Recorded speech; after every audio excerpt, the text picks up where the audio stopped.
Hello YouTube, welcome back to Seltzertronics. Today I'm here to talk about a very curious device called the iFi Micro iDSD Black Label. Whew, man, these names are a handful. There are lots of reviews about this device. Now, why would I make another review about this device? What possibly could I have more to contribute? Now, you've probably seen, if you're interested in this device, you've seen and read lots of reviews about it. I don't know what the boys at iFi do, but they get their stuff out there. Everybody knows about their stuff. It's sold in stores, in audio file stores, if you are lucky enough to have one near you. Of course, it's all over the internet. You know about iFi. This little device, here's my issue, and here's why I want to make a video. Because expectations are a little bit out of control, right? If you believe those reviews, you would think that this is the most amazing thing ever. Like it somehow breaks all of the, engineering limitations. There are thousands of dollars of equipment, and it's all overcome by this little brick that is everything. It's a headphone amplifier. It's a DAC. It's a preamplifier. It does DSD. It does MQA. And this is something that I guess not a lot of people are aware of. It's a digital to digital converter. It has special settings for IEMs to make sure that the very sensitive IEMs aren't you don't have too much noise. It's like a stereo in a box. You just connect this thing and I do have a couple of powered monitors here off the screen. Right out of the analog outputs, and you have like instant stereo. It's kind of incredible what this thing does. It has modes I don't even fully understand what they do, like polarity. I guess it has something to do with, I don't know. I don't even know what it is. It has multiple DAC filters, although I think the labeling on it is no longer up to date because recent firmware updates have changed the filters. It has freaking everything, right? So why is this not as amazing as everybody says? Now, first, let me say it is pretty damn impressive. And I'm not gonna sync this device here. I'm just suggesting that you be realistic about what it can and cannot do. It is a utility DAC, right? It does pretty much everything. If they made a version of this that maybe did analog to digital conversion, that would be amazing, right? It's good at everything. It does everything, but honestly, it's not great at anything, which I think is a reasonable expectation. This is just the natural way of things. When you engineer something to do everything, you have to make compromises, and it's not going to do everything perfectly. So how did I test it? I tested it against, two different rigs, I guess. I tested the DAC only, outputting to my Audio GD HE9, which is a pretty competent preamp and headphone amplifier. And I tried using the, it also has analog inputs. It's, where is it? Yeah, there's a little 3.5 millimeter right in the front. That is not a 3.5 millimeter output. That is a 3.5 millimeter input. So I actually took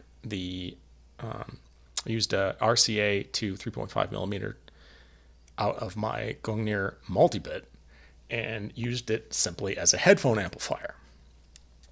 This allowed me to compare its performance as a DAC to a Gongnir, and also its performance as a headphone amplifier to my HE9. And I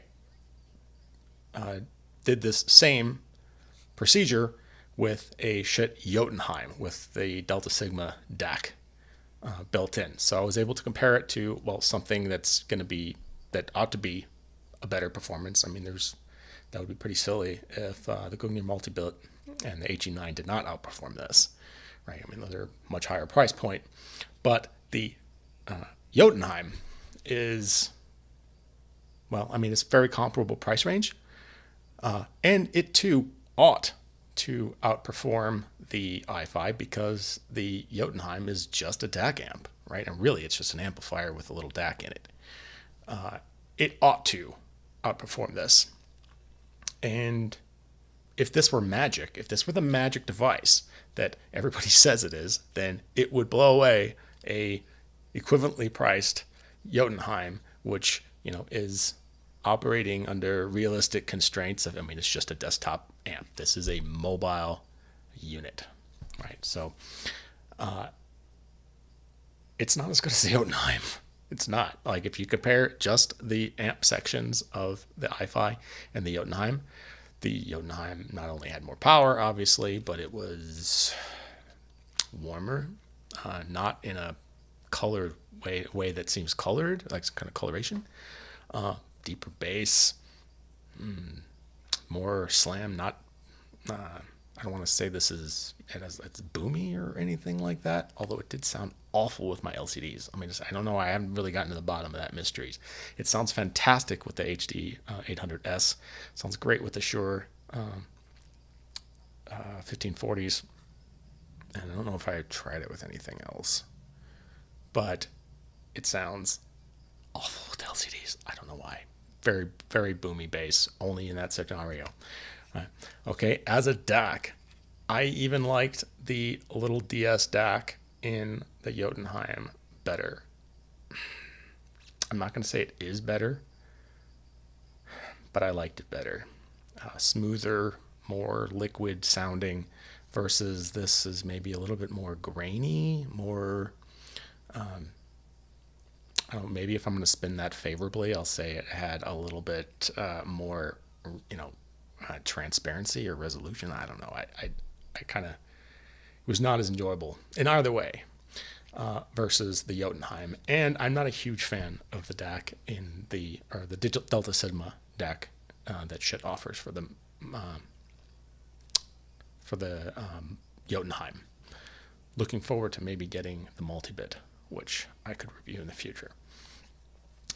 It's almost as good, though, right? It's almost as good. And this is where you have to put it in context. It's almost as good as the Jotunheim, which is like 6 times the size of it.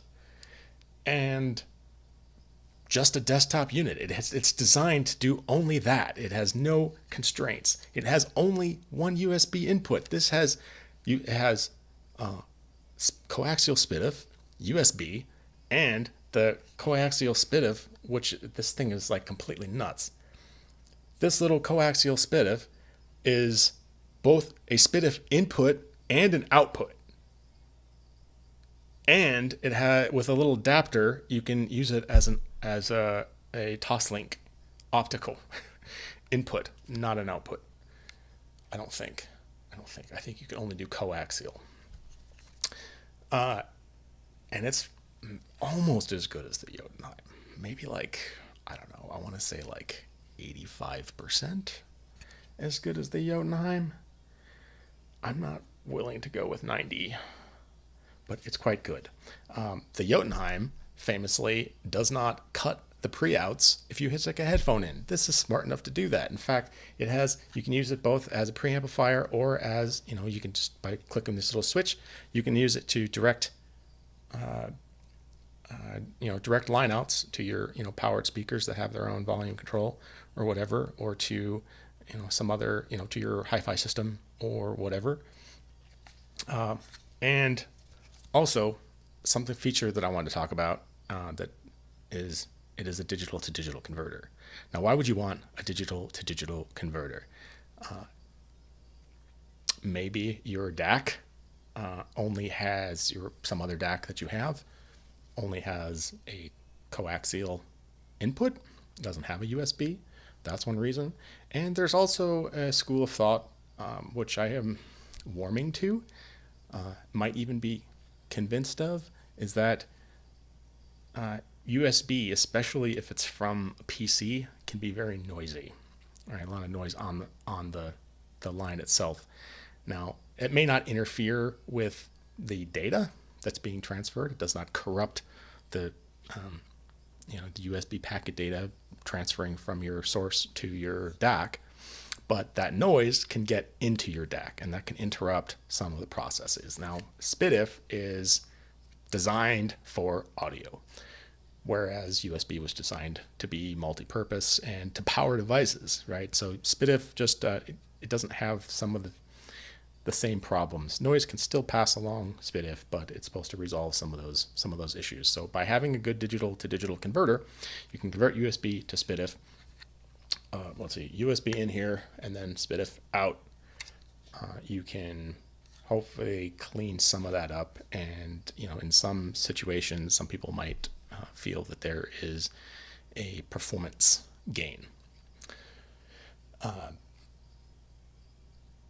And it works really well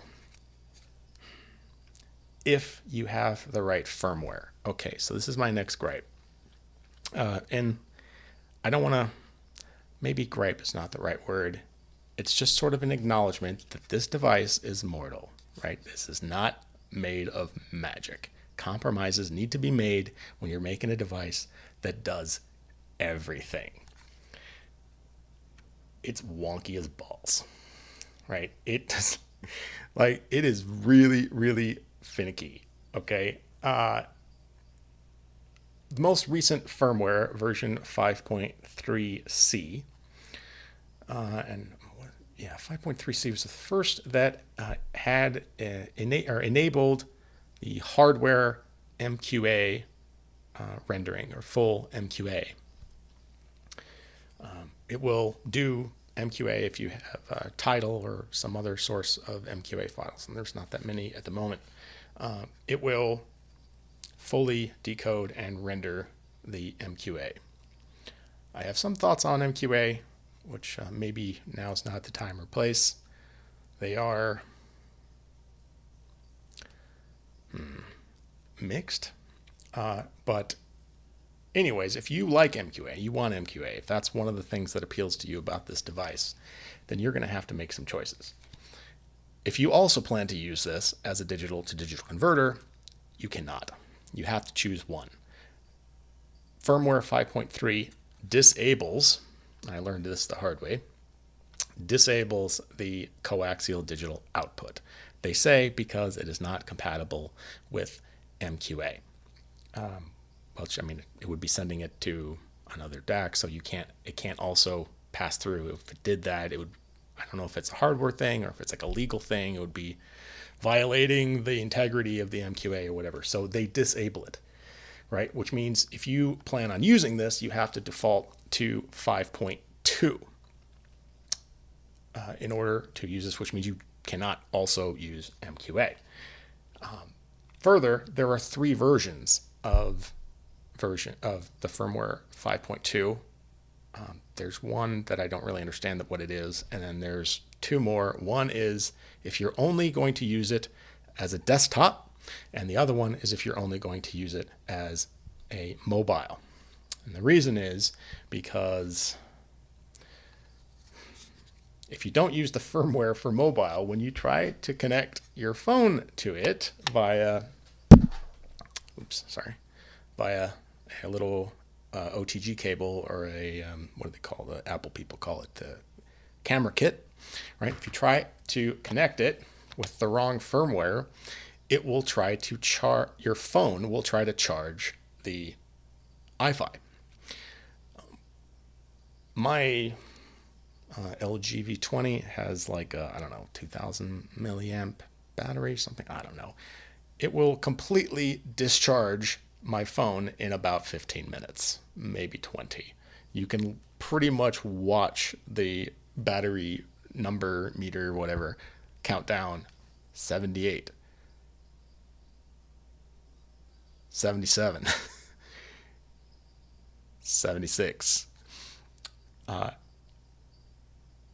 So you have to have the firmware. And then I think it actually prevents, if you connect it to a PC, I think it might actually prevent the PC from then charging it. So you have to switch back to the firmware that connects to a PC. So basically, if you're going to use this as a digital to digital converter, you have to choose between using it as a desktop unit or as a portable unit, and you don't get MQA. If you're going to use MQA, the most recent 5.3, I do not seem to have the problem with the battery. You can plug it into a PC, it'll charge just fine.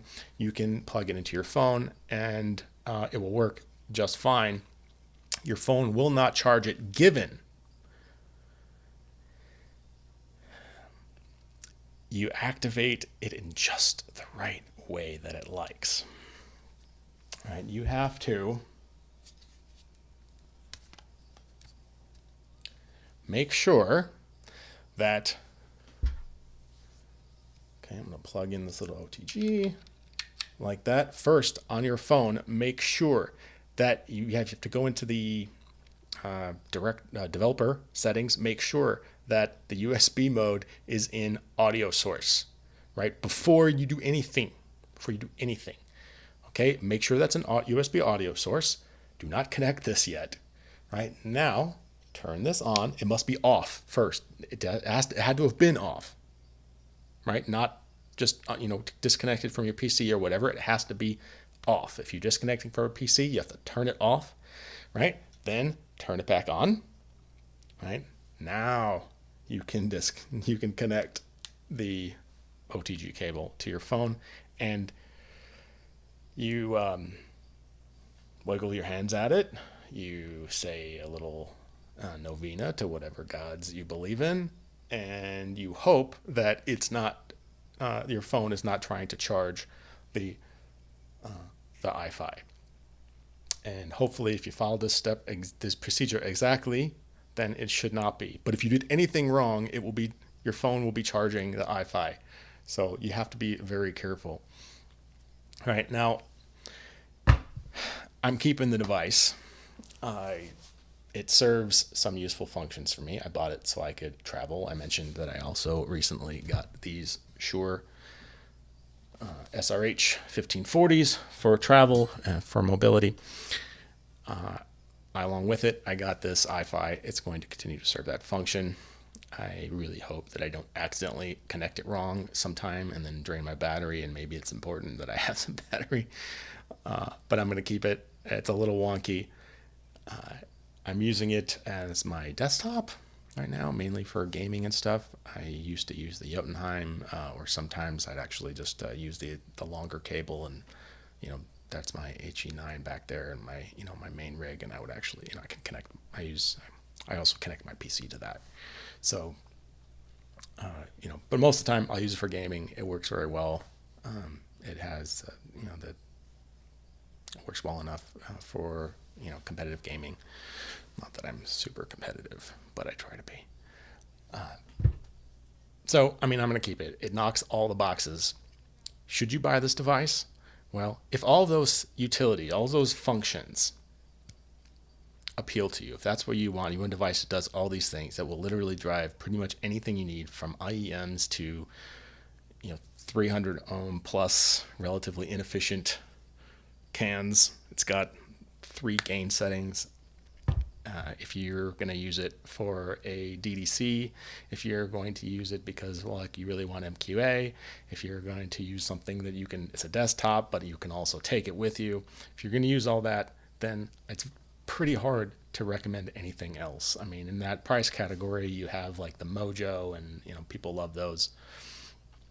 A lot of reviewers say that this maybe edges out the Mojo. I don't know, matter of opinion. Probably has more power than the Mojo. If 75% of that appeals to you, then I say get it, right? I don't think there's anything else like it that's going to check all those boxes that you need. Now, if you don't need it, I was recently having a conversation with somebody who simply wanted a desktop DAC amp, and they were like, "Oh, these things are amazing. All the reviews are stellar." If you just want a desktop amp, do not get this, right? You would be better served And what does this thing new cost? Like $550, I think, most recently.